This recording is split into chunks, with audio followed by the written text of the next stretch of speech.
Welcome back sa masarap na salo-salo tonight dito sa Idol sa Kusina. Ang susunod na dish isi-share ko, isang magandang idea for delicious merienda. Ang isa sa mga sikreto ng panalong merienda, dapat madaling ihanda pero masarap at malakas maka-good vibes kasi magugustuhan ng lahat ng mga kids natin o grown-ups man natin. Kaya ang isi-share ko ngayong itong pandesal sardines pizza with King Cup sardines. Are you ready, guys? Okay. So, mayroon tayong dalawa dito na ating sardines. Yan.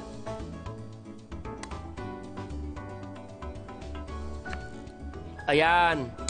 Bubuksan, madaling buksan. Ilagay natin sa strainer. Dahil yung katas, ilagay natin doon sa ating, sa pinaka-sauce ng ating pandesal. Yan. Yan. Ikot ko lang ulit. Go. Ganyan lang, kadali, oh. And then, of course, mayroon tayong Italian sauce. Ihahalo lang natin siya para medyo mag-thick ng konti. Pero hindi natin itapon dapat yung katas. Mahalaga po yon. Okay?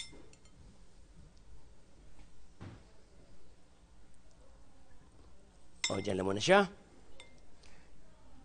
Then, with this dish, hindi mo na kailangan magpa-deliver pa kasi pwede ka na maganda ng homemade pizza. No need to prepare pizza dough kasi pandesal yung gamit natin. Making it very easy na ihahanda na ito. Okay? Ang dali lang, no? Ang ganda, oh. Tama-tama yung lapot niya. O, sit aside lang natin yan dahil hiwain ko po yung ating bell pepper. Okay. Yan. Tatanggalin lang natin yung mga buto niya at ganoon din po yung ating green bell pepper. Yan. Din slicing ko lang po siya ng manipis. If you don't have pandesal naman, pwede rin namang gagamit ka ng ibang types of bread like white bread or focaccia bread, whatever you want. Pwede po. Yan. Ganyang kanipis dapat, lalo pag pizza, kasi mahirap kainin kapag makapal ang hiwa ng ating bell pepper. Okay. Okay.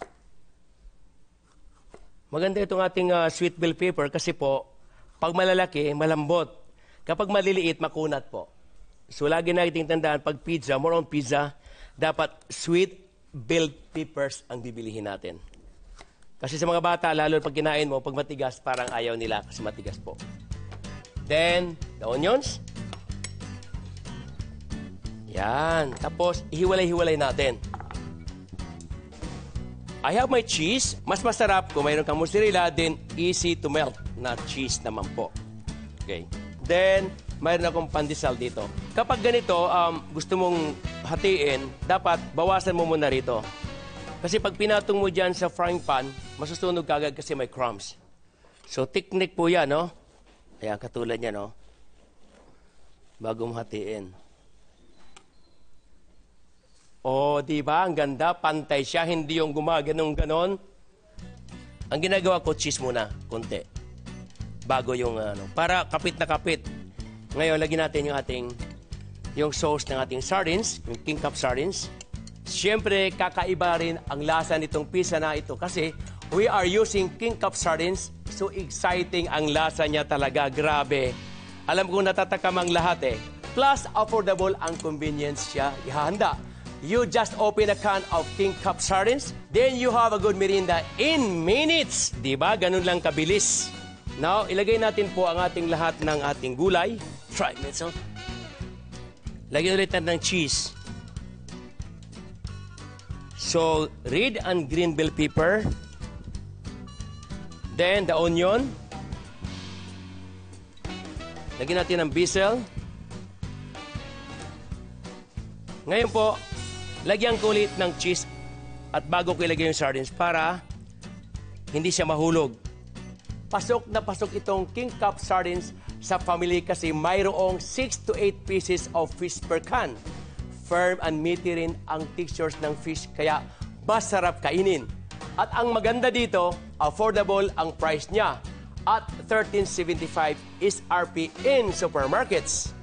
Sulit sa laman, sulit sa sarap. Kaya ayos talaga ang King Cup Sardines. Okay, so napakaganda po. Nakikita natin yung ating King Cup Sardines on the top. Ang kagandahan dito po ay ilagay natin sa frying pan na hindi mo na kailangan ilagay sa oven.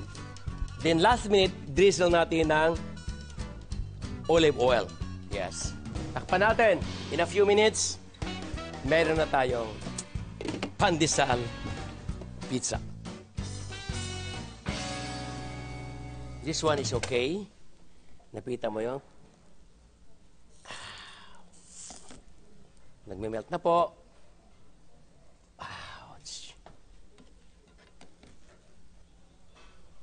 Ay.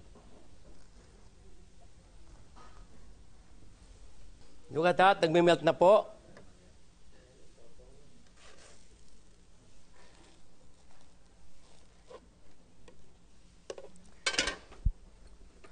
Alright, so ping, ping, ping, ping, ping, ping, ping, ping, ping, ping, ping, ping, ping, ping, ping. Pizza lovers, ito na ang panalong homemade merienda with a new twist namin para sa inyo ngayong gabi. Pandesal Sardines Pizza gamit ang King Cup Sardines. Tikman na natin yan! Ito na!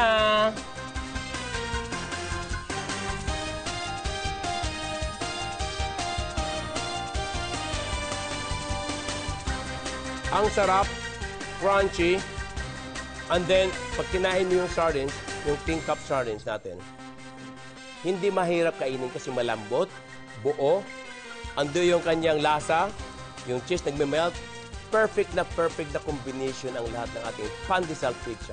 Ang galing!